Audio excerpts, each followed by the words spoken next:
Wave दुनिया भर के देशों के लिए परेशानी का सबब बना हुआ है, तो टिड्डी अटैक की जो दूसरी वेव है वो भारत और पाकिस्तान के लिए मुसीबत का सबब बनी हुई है। लेकिन इस सबके बीच में बड़ी दिक्कत यह है कि पाकिस्तान को भारत ने मदद की पेशकश की और अपने नकली झूठे अहंकार में पाकिस्तान ने उसे ठुकरा दिया। नतीजा यह है कि भारत के 84 जिले पाकिस्तान के इस टिड्डी अटैक से परेशान हो रहे हैं और नुकसान किसान उठा रहे हैं। टिड्डी हमले की चपेट में 7 राज्यों के 84 जिले, 1 लाख हेक्टेयर से ज्यादा क्षेत्र में नुकसान। पाकिस्तान की बेवकूफी का नतीजा है कि टिड्डियों के हमले से न सिर्फ वो खुद परेशान है, बल्कि भारत के किसानों की मेहनत का दुश्मन बन चुका है टिड्डी दल। पिछले 25 साल में हुए टिड्डियों के सबसे बड़े हमले की जद में देश के 84 जिले आ चुके हैं। इनमें किसान परेशान हैं। सरकार इनके नियंत्रण की कोशिश में लगातार जुटी हुई है। टिड्डियों के कहर को झेलने वाले राज्यों में राजस्थान, पंजाब, गुजरात, उत्तर प्रदेश, महाराष्ट्र, मध्य प्रदेश और छत्तीसगढ़ शामिल हैं, जिनमें सरकार 1,14,026 हेक्टेयर क्षेत्र में टिड्डी नियंत्रण का दावा कर रही है। इस हमले में सबसे ज्यादा नुकसान राजस्थान, गुजरात और मध्य प्रदेश में हुआ है। राजस्थान में टिड्डियों का आतंक खत्म नहीं हो रहा। पाकिस्तान से आए टिड्डियों के आतंक से जयपुर के किसान बेहाल हैं। ये तस्वीरें जयपुर के किशनगढ़ इलाके की है, जहां टिड्डियों ने खेतों के पेड़ पौधों पर अपना डेरा बना लिया है, जिसकी वजह से किसान बेहद परेशान है और टिड्डियों को भगाने के लिए दवाई का छिड़काव किया जा रहा है। लाखों की संख्या में टिड्डियों का ये समूह किसानों के लिए बड़ी आफत बनकर आया है। करीब 2 किलोमीटर तक फैले ये टिड्डे अब ऊंचाई वाले पेड़ पौधों को अपना शिकार बनाने लगे हैं। खेत में खड़ी फसल को ये चट कर जा रहे हैं, लिहाजा किसान इन्हें भगाने के लिए तरह तरह के उपाय कर रहे हैं। पाकिस्तान के रास्ते भारत में टिड्डियों के 2 झुंडों के प्रवेश की रिपोर्ट के बाद नियंत्रण अभियान तेज हो गया है। बताया जाता है कि एक झुंड ने बीकानेर और दूसरे ने श्री गंगानगर जिले में प्रवेश किया है।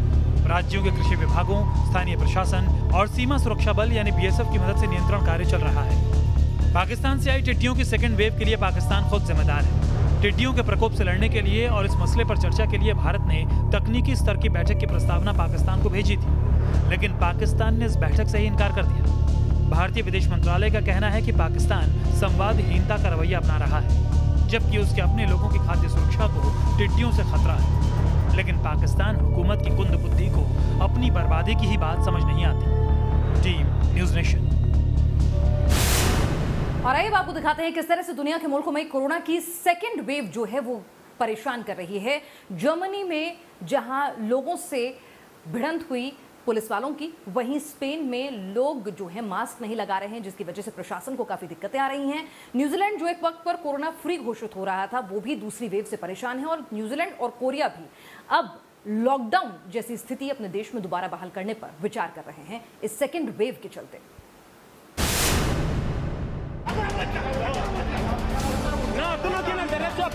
कोरोना रिटर्न से दुनिया में हड़कंप।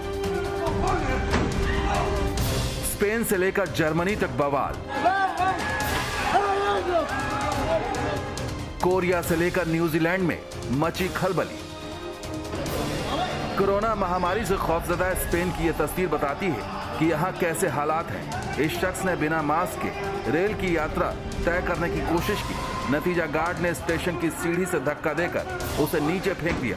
दरअसल ये घबराहट है कोरोना की वापसी की, जिसने स्पेन को सख्त कदम उठाने पर मजबूर कर दिया है। रेल यात्री से झड़प का ये वीडियो स्पेन के बार्सिलोना के सेग्रेरा अंडरग्राउंड स्टेशन का है, जहां इस शख्स ने मास्क पहनने से इनकार कर दिया था। गार्ड ने ऐसा धक्का मारा कि वो सीधे सीढ़ी से उछलकर नीचे फर्श पर जा गिरा। दरअसल इस वक्त स्पेन के अंदर कोरोना को लेकर सख्त नियम कायदे हैं और इसके पालन के लिए यहाँ सुरक्षा बल के जवान किसी भी हद तक जा सकते हैं। जर्मनी में भी कोरोना रिटर्न्स ने कोहराम मचा रखा है। यहाँ गोटिंगन शहर में 200 लोगों की पुलिस के साथ झड़प हो गई। दरअसल यहाँ एक बिल्डिंग में कोरोना केस मिलने के बाद क्वारंटीन टावर को सील कर दिया गया था। इस टावर में 700 लोगों को बाहर जाने से रोक दिया गया। बस क्या था, लोगों के सब्र का बांध टूट गया और वो जर्मन पुलिस से जा भिड़े। टावर में रहने वाले लोग लॉकडाउन को तोड़कर बाहर निकलना चाहते थे। रोकने पर भीड़ ने पथराव किया, बोतलों से हमला किया। झड़प में 8 पुलिस अफसर घायल हुए।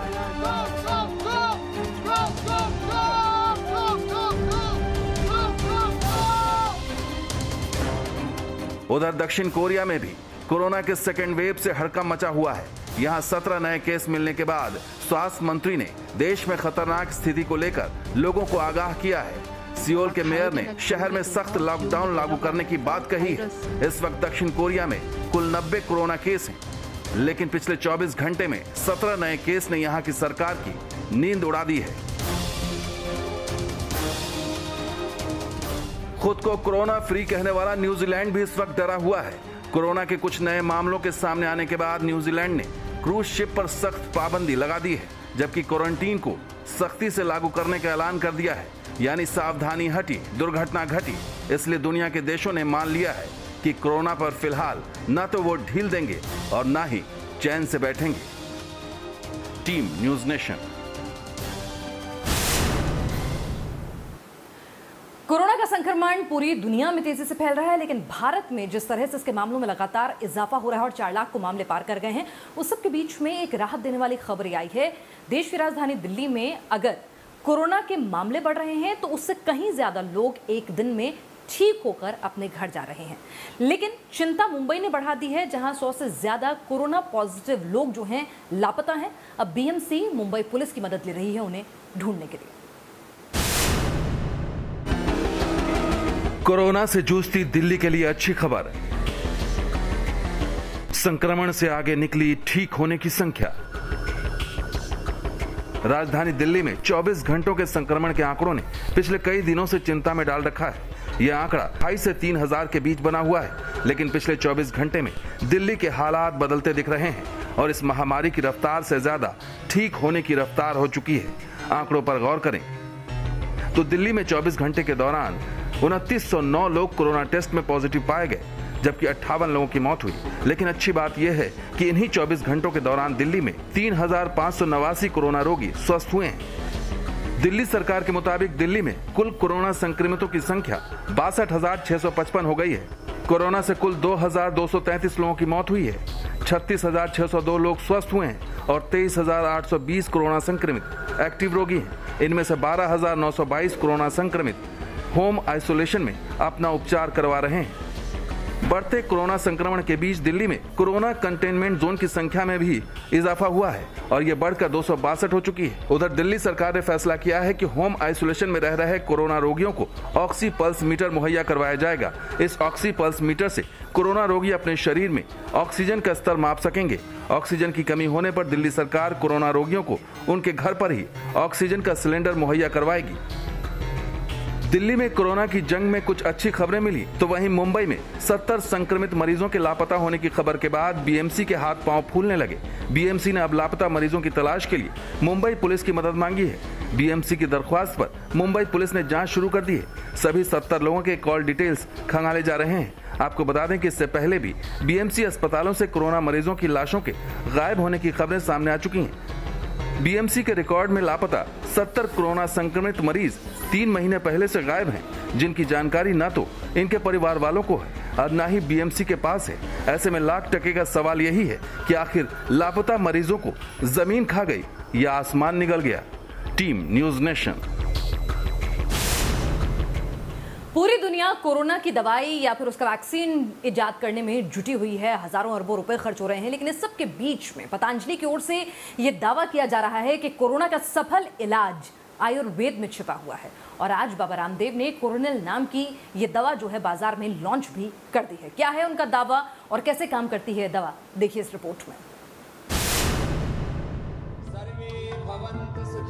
कोरोना महामारी के डर और बचाव के उपायों के तमाम खोज के बीच बाबा रामदेव की पतंजलि आयुर्वेद ने कोरोना वायरस के इलाज का सफल दावा करते हुए दवा लॉन्च की है।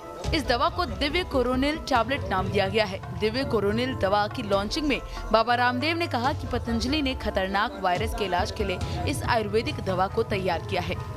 PRI और निम्स के संयुक्त प्रयास से यह संभव हो पाया कि 100 लोगों के ऊपर ये क्लिनिकल कंट्रोल स्टडी की गई।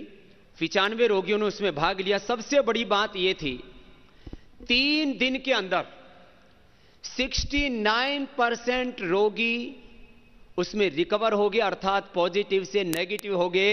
यह इतिहास की बहुत बड़ी घटना है। बाबा रामदेव और पतंजलि आयुर्वेद के अध्यक्ष आचार्य बालकृष्ण ने आज हरिद्वार में इस दवा को लॉन्च किया।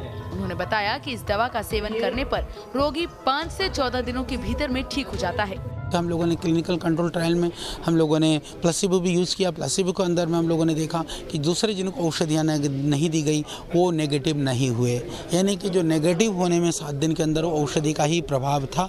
इस तरह से इससे सिद्ध हुआ कि दवाइयाँ ही काम कर रही हैं। तो हम लोग काफ़ी महीनों से इसके ऊपर काम कर रहे थे और जो रिजल्ट आए हैं वो उत्साहवर्धक हैं और पूरे देश के लिए नहीं अभी तो कोरोना से पीड़ित मानवता के लिए, पूरी दुनिया के लिए एक चमत्कार से कम नहीं है। इस दौरान योग गुरु बाबा रामदेव और पतंजलि के CEO बालकृष्ण ने इस दवा के क्लिनिकल ट्रायल के नतीजे सामने रखे। इस दवा को पतंजलि रिसर्च इंस्टीट्यूट और national institute of medical science Jaipur ने मिलकर तैयार किया है। इसका उत्पादन हरिद्वार की दिव्य फार्मेसी और पतंजलि आयुर्वेद लिमिटेड कर रहे हैं। दवा का परीक्षण 280 रोगियों पर किया गया और सभी रोगी स्वस्थ हो चुके हैं। दवा का सेवन करने के बाद 3 दिन में 69% कोरोना मरीज ठीक हो गए। वहीं 7 दिन बाद 100% मरीज ठीक हो चुके थे। पतंजलि आयुर्वेद के मुताबिक कोरोना के लिए कारगर बताई जा रही दवा कोरोनिल में गिलोय, अश्वगंधा, तुलसी, श्रवसारी रस और अणु तेल का मिश्रण है। इस दवा को हर रोज दिन में 2 बार सुबह और शाम को लिया जा सकता है।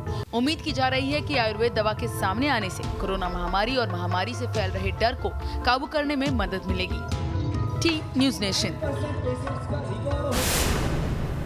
कोरोना महामारी के बीच सुपर पावर अमेरिका में नौकरी की चाहत रखने वाले दुनिया के कई मुल्कों के लोगों को एक बड़ा झटका दिया है। H1B वीजा पर ट्रंप ने रोक लगा दी है और इससे कितने ज्यादा लोग जो है इमिग्रेंट्स उनका नुकसान होगा, लगभग 2.5 लाख उनका आंकड़ा बताया जा रहा है। कोरोना ने पटका वीजा का झटका, बेरोजगारी का मारा अमेरिका बेचारा। अमेरिका में कोरोना कोहराम मचा रहा है तो वहीं बेरोजगारी पर प्रेसिडेंट ट्रंप ने दिया है जोर का झटका धीरे से। ट्रंप के इस झटके ने भारत समेत पूरी दुनिया को हैरान परेशान कर दिया है। दरअसल अमेरिकी राष्ट्रपति डोनाल्ड ट्रंप ने H1B वीजा पर पाबंदी का ऐलान कर दिया है, यानी अब इस साल के अंत तक अमेरिका किसी भी विदेशी कामगारों को H1B वीजा जारी नहीं करेगा। ट्रंप के इस फैसले से दुनिया भर से अमेरिका में नौकरी करने का सपना देखने वाले करीब 2.5 लाख लोगों को धक्का लग सकता है, जिसमें भारत भी शामिल है। माना जा रहा है कि ट्रंप के इस फैसले से सबसे ज्यादा नुकसान भारतीय पेशेवर को होने वाला है, खासकर IT प्रोफेशनल्स को। दरअसल इस वीजा का सबसे ज्यादा फायदा भारतीय प्रोफेशनल्स ही उठाते रहे हैं। साल भर में दिए जाने वाले 85,000 वीजा में से 70% से ज्यादा हिस्सेदारी भारतीयों की थी, इसलिए माना जा रहा है कि इसका सबसे ज्यादा असर भारतीयों पर पड़ेगा। आपको बता दें कि अमेरिका में काम करने वाली कंपनियों को विदेशी कामगारों को मिलने वाले वीजा को H1B वीजा कहते हैं। इस वीजा को एक तय अवधि के लिए जारी किया जाता है। हालांकि माना जा रहा है कि नई वीजा पाबंदियों से इस समय वर्क वीजा पर अमेरिका में काम करने वाले लोगों पर इसका असर नहीं पड़ेगा। ट्रंप प्रशासन की दलील है कि उसके इस फैसले से अमेरिकी नागरिकों को नौकरी मिलेगी और बेरोजगारी कम होगी। दरअसल कोरोना महामारी की वजह से अमेरिका में बेरोजगारी रिकॉर्ड स्तर पर पहुंच चुकी है। पिछले सप्ताह तक अमेरिका में बेरोजगारों की संख्या 4 करोड़ 60 लाख तक पहुंच चुकी है। हालांकि ये भी सच है कि वीजा सस्पेंड करने के फैसले से सिर्फ 5,25,000 नौकरियां ही उपलब्ध हो सकेंगी। दरअसल डोनाल्ड ट्रंप के इस फैसले को नवंबर में होने वाले चुनाव से भी जोड़कर देखा जा रहा है। कोरोना संकट और नस्ल भेद हिंसा को लेकर ट्रंप इस वक्त कमजोर पिच पर बैटिंग कर रहे हैं। अब देखना होगा कि प्रेसिडेंट का ये ट्रंप कार्ड कितना कामयाब हो पाता है। Team news nation. और इस बार कोरोना के संकट के बीच हज यात्रा जो है वो भी बदली सी होगी। आपको बता दें कि इस बार सिर्फ लिमिटेड तादाद में ही लोगों को हज करने की अनुमति दी जाएगी और जो लोग सऊदी अरब में रहते हैं सिर्फ वही हज यात्रा पर जा सकेंगे। दूसरे मुल्कों से हज यात्रियों को अनुमति नहीं मिलेगी इस बार।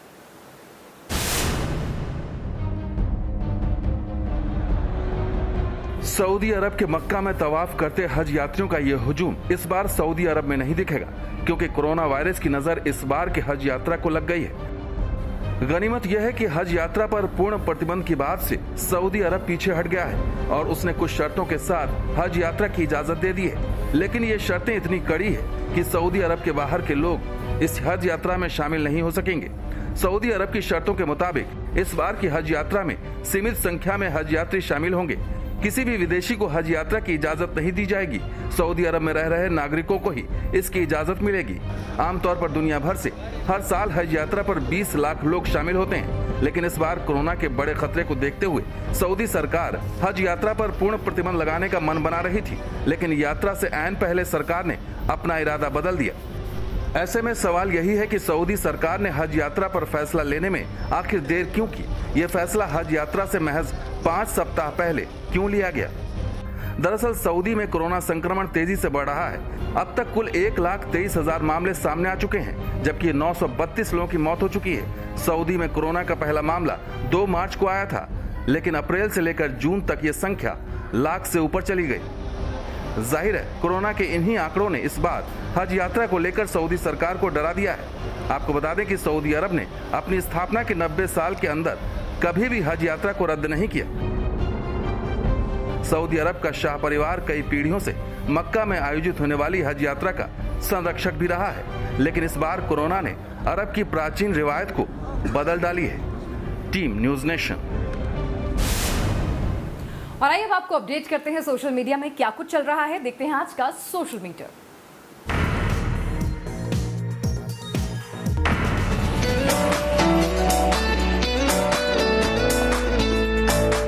कोरोना काल में अली अवराम का मस्ती भरा ये डांस आपको टेंशन भुलाकर झूमने पर मजबूर कर देगा।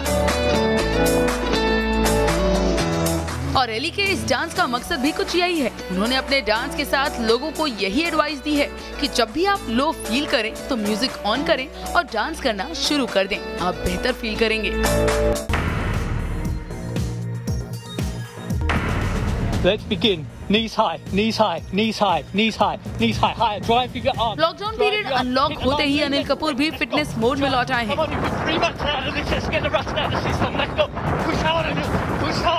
अपने घर के पास जूहू गार्डन में स्प्रिंट रनिंग करते वो नजर आए। Couple more, push, push.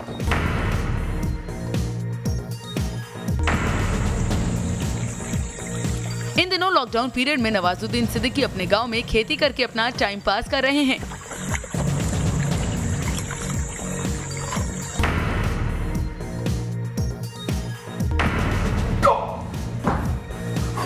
अब आपको ले चलते हैं जिम में, जहां क्रिकेटर हार्दिक पांड्या को एक यूनिक स्टाइल में वर्कआउट करते देखा गया। T news nation.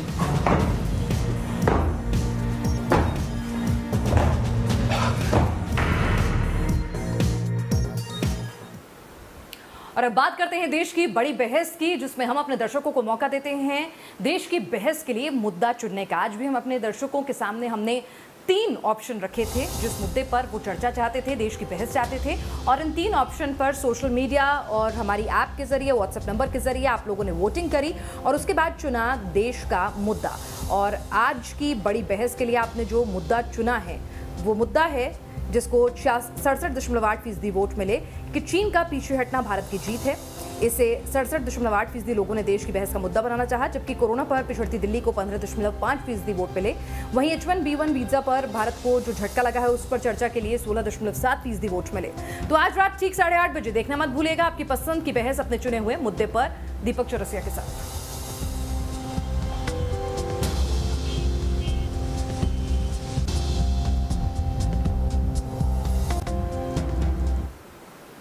लाख टके की बात में आज के लिए बस इतना ही।